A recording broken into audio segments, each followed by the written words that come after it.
Hey, good morning, good afternoon, good evening. This is Aragon Live, our weekly video podcast. Today is Wednesday, September 17th. And with me today, I've got Adam Pease, Bessie Burton, Ken Delaney, and yours truly, Jim Lundy. So each week we analyze all that's happening in tech, and we got a big list today. So we're going to dive right in. We're not going to pause. We will be posting this on our YouTube channel, also linked on aragonresearch.com.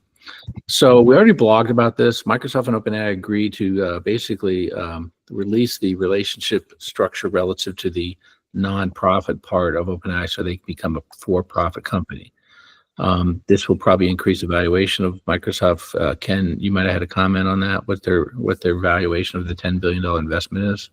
Yeah, so they've made an initial investment in OpenAI when, the ChatGPT was released through Microsoft. And in this relationship, that $10 billion investment is now worth $150 billion, as documented by various publications. So it's a pretty amazing ROI in terms of their investment. Yeah. Okay, so anyway, we're going to monitor that. We already blogged about that, so go look at the blog on aragonresearch.com. Google showed off basically the beginnings of quantum and AI integration. They made an announcement on it. They didn't really do much, but they basically do have their DeepMind team, which kind of is in charge of AI and quantum. Makes sense. They would start to integrate some of that. I'd say it's very early stages. So there's talk about it. But as we all know, quantum, there's still a lot of work to do on quantum operating systems. So we'll be monitoring that. Betsy, over to you. Yeah, so this was an interesting one. And I was just looking up some of the news that's come about it. There is a lot of attention right now in the UK with the president's visit there and visit with members of the family and the rest of it. And so it's sort of Nvidia's sort of taken this as an opportunity to make an announcement in the UK. They're investing $11 billion into UK. It's primarily creating an AI. I'm trying to think of the words right to an AI creation farm. It's going to be a whole bunch of Nvidia chips going in there, and they're going to use it as a way to hopefully prop up and really improve the UK's capabilities to create AI technologies. So I thought it was an interesting one that Nvidia is really sort of spreading around some of their investment. I know Adam talked about making some investments in the Middle East and in the US. So I think this is just a further of their work on AI development. Yeah, the next thing we're talking about here is a pretty big story that's been talked about in the various financial journals, including the Wall Street Journal. China says Nvidia violated their antitrust law. Now, we don't quite know whether their antitrust law is as rigid as what it is in the United States.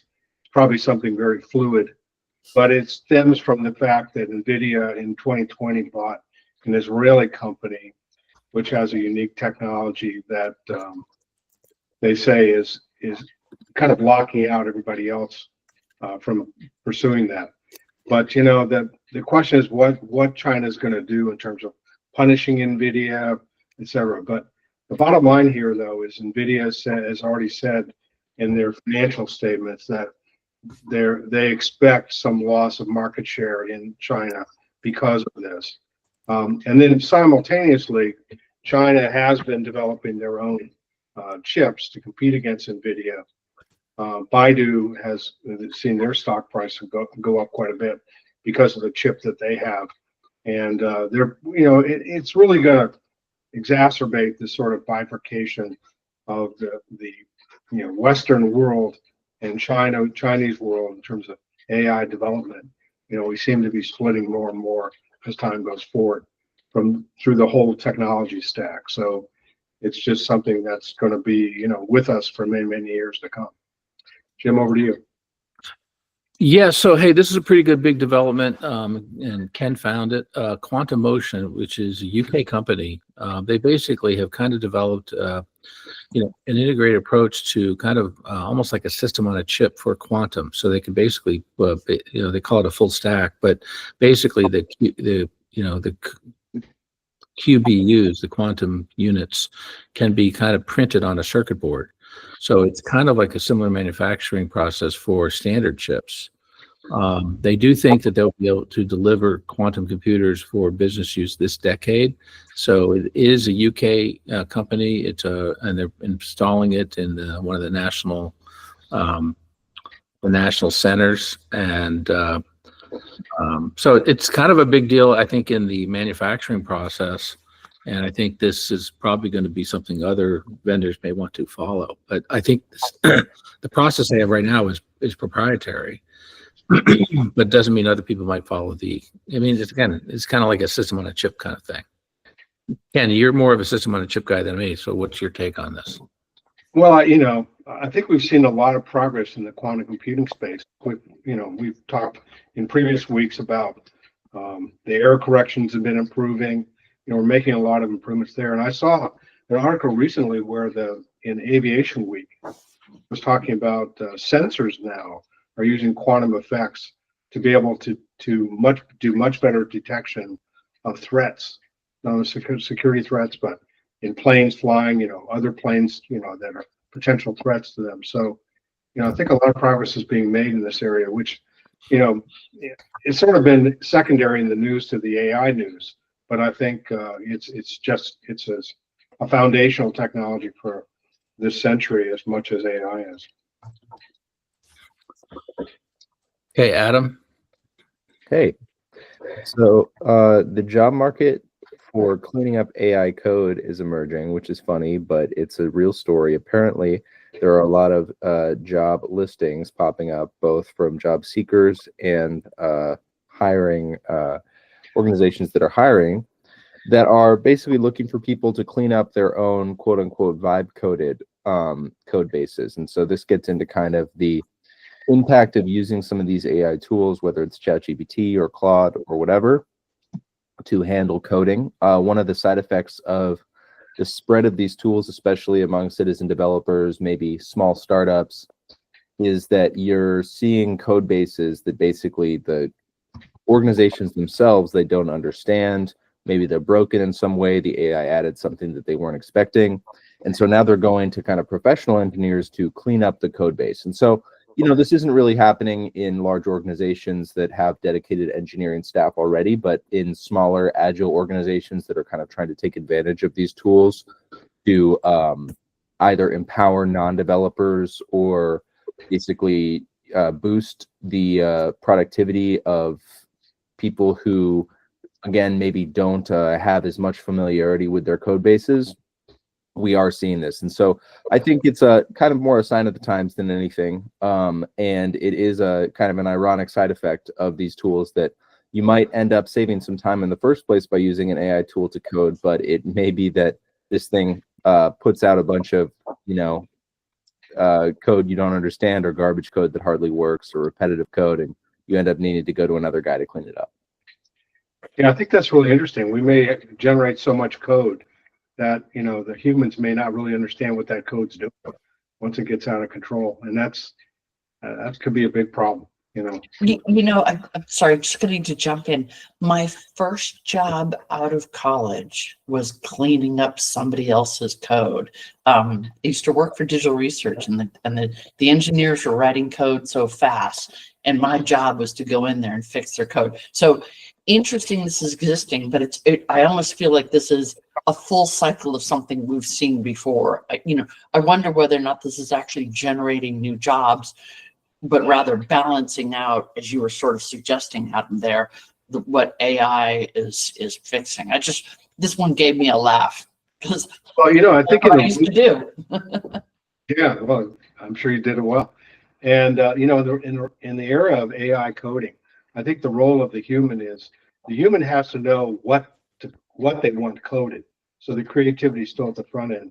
And then I think, as you said, Betsy, the back end, the human has to be able to say, are we getting what we really wanted? It doesn't effectively. We all know writing something, a document, code, whatever it is easy for the first draft. It's the second and third and fourth draft and fifth draft that's the hard one. Yeah, you're right. Well, this next story is a very interesting one with a lot of implications. Berkeley, University of California, Berkeley, this technology to compete with ARM's version of RISC that we all know is behind many, many chips today. It's called RISC-V. It looks like RISC-V, but the V actually stands for 5. And it's an open source, framework for RISC chips that I think a lot of companies are beginning to use. But there's a company called Andes out of Taiwan who owns a company called Condor, and they have created a chip called Cusco, right? The Peruvian theme here, of course. And this chip is built on this RISC-V architecture. And what they're doing with this is they're going to data center customers and saying, we can, help make your stack more unique. It's not just customizing software for your unique personality of data center, but we can also go into the silicon area. We've seen, Google do these kind of things. There's a lot more people. Baidu, as I mentioned earlier, is creating their own, chip to compete with Nvidia. I mean, I think this architecture is being used by a lot of organizations, and they don't have to pay a license to ARM to do this. So this new chip is going to let other data center vendors produce their unique technology, probably at even a lower cost.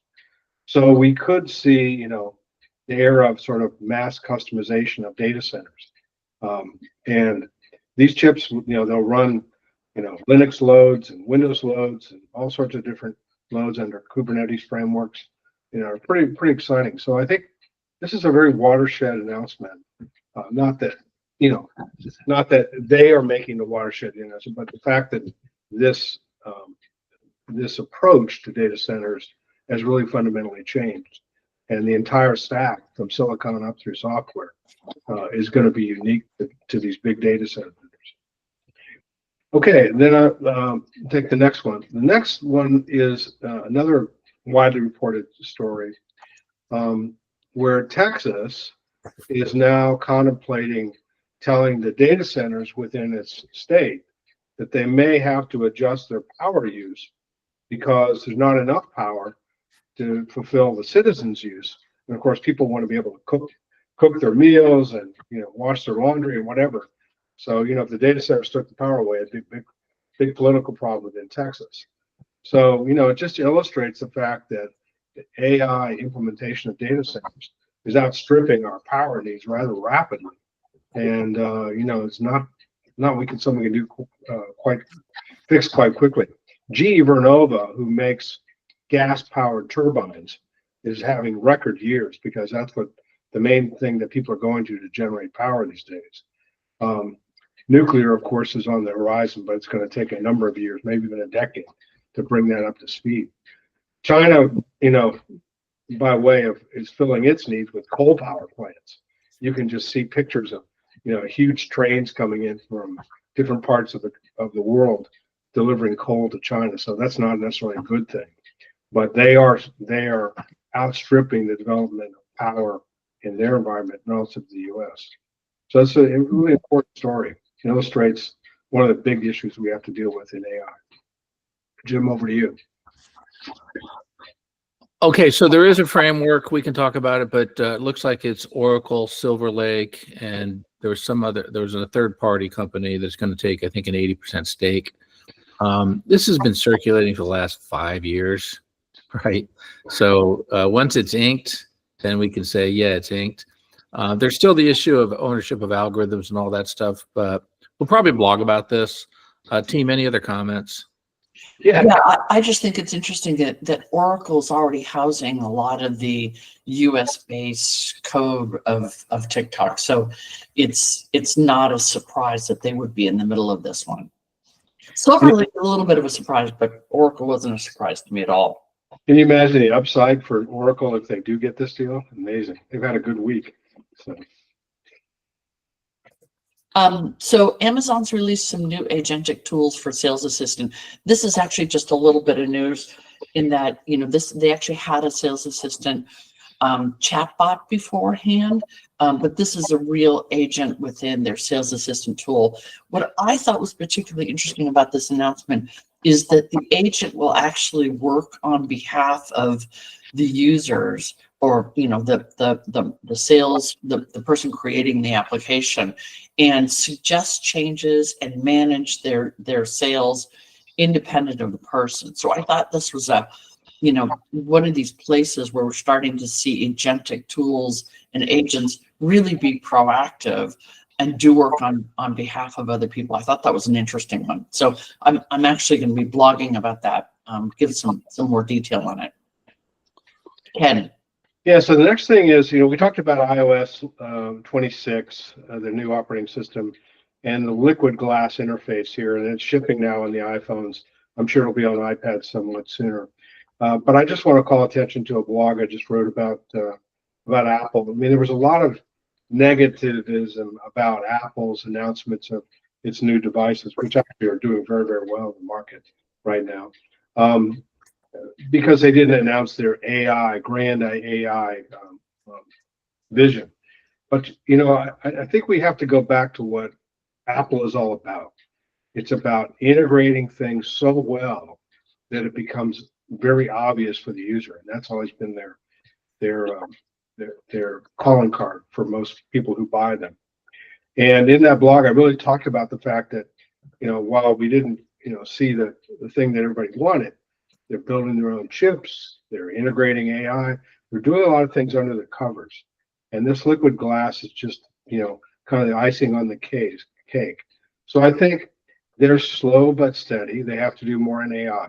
But I think we should give Apple credit for sticking to what they do well, which is, extremely good integration, focusing on ease of use, and not making AI something separate you have to do, but part of what you do. I mean, they showed that in their photography demonstrations.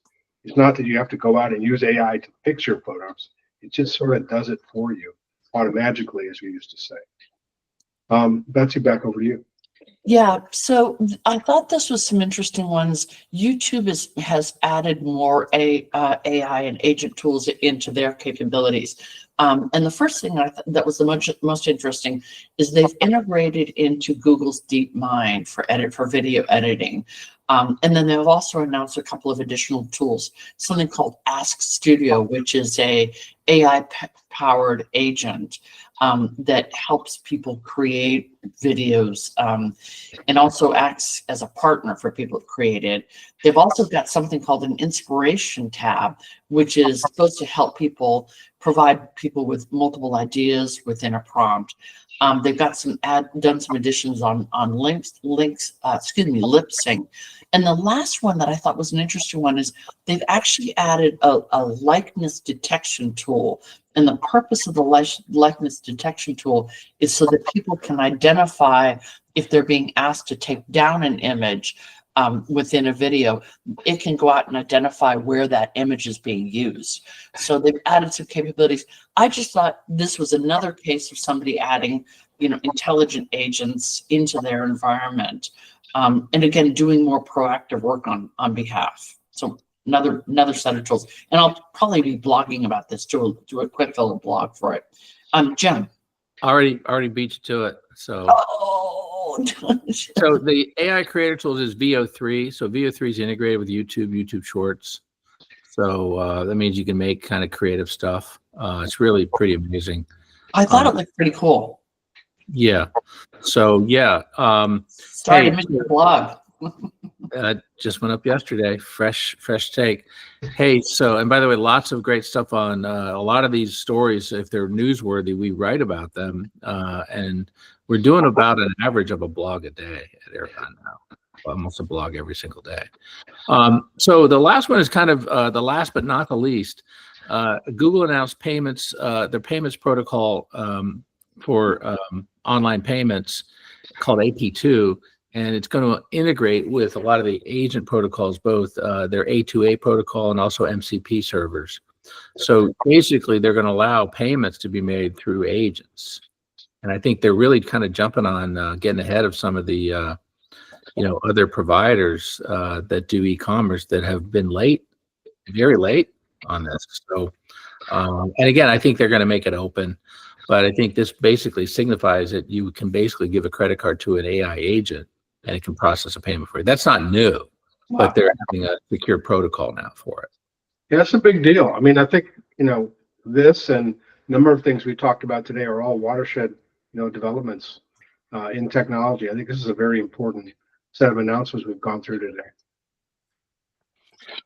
Okay, so look, a lot of stuff here. There's some great blog, newsworthy stuff here. We're going to be tracking all this. Obviously, there's a lot of noise out there on all the new Apple stuff that we talked about last week, and liquid glass rolling out and bricking some people's phones. But we'll be covering all that too. So again, Aragon Live here on September 17th. Team, thank you very much. Jim, just to interrupt and remind you, Transform this week. We have Transform tomorrow. We're going to talk about predicts. Yes. Our 2026 predictions. And so I'll get this up on our YouTube channel so people can hear us say that. All right. Really good ones. So tune in for sure. Thank you very much, team. Cheers.